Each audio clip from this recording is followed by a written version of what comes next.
Welcome to a Discmania mystery box unboxing video. I'll be posting 9 unboxing videos, with 8 of them being these black mystery boxes and the 9th one being a value pack. Here we have a Creator Series box. Let's see what it contains.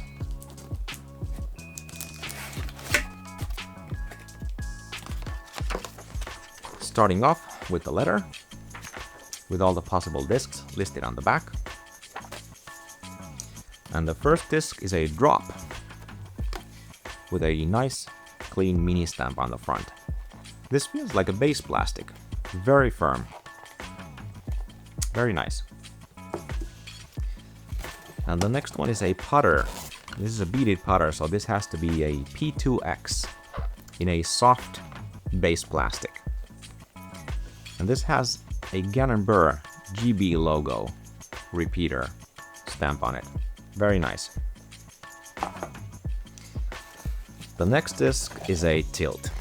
Yeah, this is a tilt in a Color Madness plastic. This looks really cool.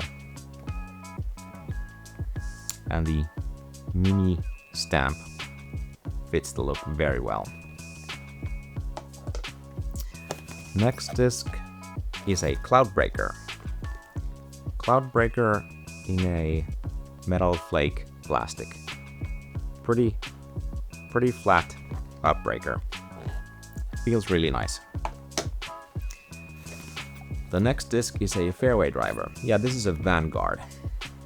A Vanguard in a Horizon plastic. Very nice feel to it, very nice color. Next disc. This feels like a Glacier. Yeah, this is a Glacier in also a metal flake plastic. Very flat, really grippy. I like it. And the final disc. This feels like a putter. Oh, this is really nice. This has to be like a Tactic. Yeah, it's a P4. P4 with a mini razor claw stamp. So this looks like it could be Lux Vapor plastic, something similar to the original razor claw. So this is really cool. And that was the final disc. So thanks for watching, and check out the other unboxing videos as well.